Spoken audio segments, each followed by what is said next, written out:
Welcome to the inner revolution. Hacking the system starts within.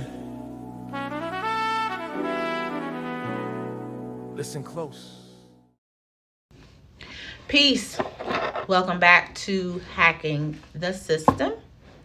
My name is Olivia, and in this episode, we are going to continue to hack the system. Now, hacking the system isn't an overnight thing, right? It's not a flip of a switch, right? It's one step, one choice, one change at a time, right? But the very first step before you can do anything is radical honesty. And I don't mean getting on social media, telling all your business, telling everybody you see, your truth. It means honesty with yourself. Because for some people, it's easy to lie to other people all day long, right? You can smile and say you're good, keep it moving. But when you get home alone, or just an opportunity to just sit with yourself, when you lay down at night, you know the truth. You know what systems have been running your life. The quick temper you keep excusing. The way you numb out with food, scrolling, or sleep. Some people, sex, right? The people pleasing you disguise as kindness. The belief that you'll never be enough. Come on now. Let's just keep it 100. You know what it is. You know what it is for you. Hacking the system means facing those truths. Not judging yourself. Not shaming yourself. But calling it what it is. Because you can't change what you refuse to name. So I'm going to tell you my story. One of my many stories. But this is a story I'm choosing to start out with because it's been a year since I had to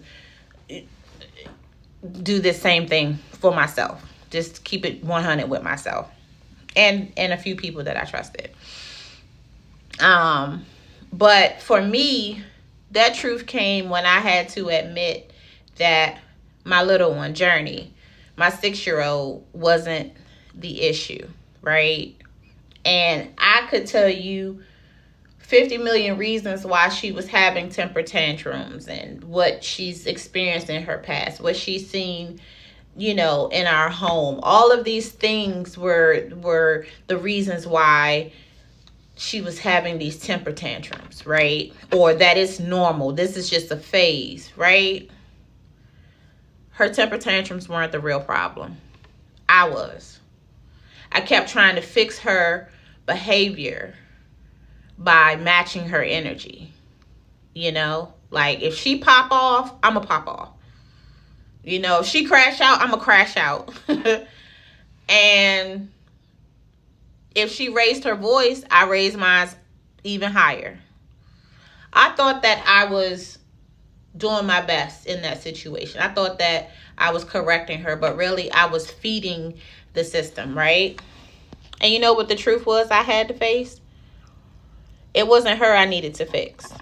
It was me. I had to learn how to breathe,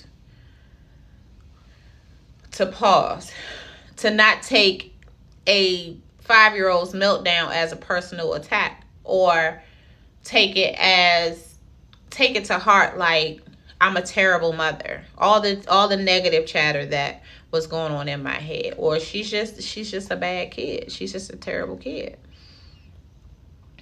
Right? And once I started to really it got to a low point. I'm not gonna lie. It got so bad one day where I just let her crash out in her room, and I called one of my a very good friend of mine's, and I was boohoo crying I don't know what to do. I don't know what to do. And it was honestly very challenging because it was embarrassing. I was too embarrassed to say that I couldn't control the situation. I couldn't handle it. And luckily I did have someone I trusted in that moment, and he told me like, hey, you gotta you gotta breathe, and you gotta get it together, right? You gotta breathe and you gotta stay calm. And I didn't want to hear that, because it definitely felt impossible. It felt like, like how I'm supposed to breathe when I'm trying to, calm her down. It's not about me. All types of things, right? But once I started actively practicing how to calm myself, work on my anger, once I shifted, the energy in our home shifted drastically, right? So where there was once chaos, there was peace, right? And I realized now that hacking the system isn't about controlling someone else. It's about mastering yourself, right?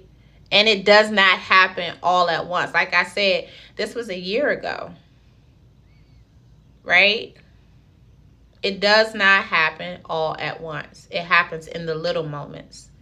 So one deep breath instead of snapping. And I'm talking about like,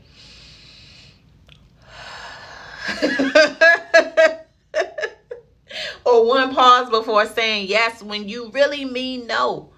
One journal entry instead of holding it in. One workout. I'm talking about a brisk walk with the most craziest of songs you have in your earbuds. Just walk. Just walk it out. Or one prayer. Or one boundary. Right? But the system doesn't crumble overnight. It unravels piece by piece. And as it unravels, you rebuild it with awareness, with choice, with consistency. And consistency ain't always comfortable, right? But it works. So if you're watching this, I want you to start with radical honesty. Ask yourself, what is it that I need to hack? Where do I keep running in circles? What's one small choice I can make today to do it differently? This, my friends, is the beginning. This is where the real hacking starts. And if you're ready, roll with me, okay? As always, if you have any questions, comments, or feedback, go ahead and drop it in the comments below. And if any part of this video resonated with you, feel free to like, share, subscribe, tell a friend to tell a friend, okay? Until next time, I love you all. Let's get to hacking. Listen close. Peace. The code is in your soul. I used to fight the power, fists in the air. Now I fight my reflection, healing in prayer. The system outside can't hold me in chains. I'm hacking my mind, I'm rewriting my pain. I used to fight the power, fists in the air. Now I fight my reflection, healing in prayer. The system outside can't hold me in chains. I'm hacking my mind.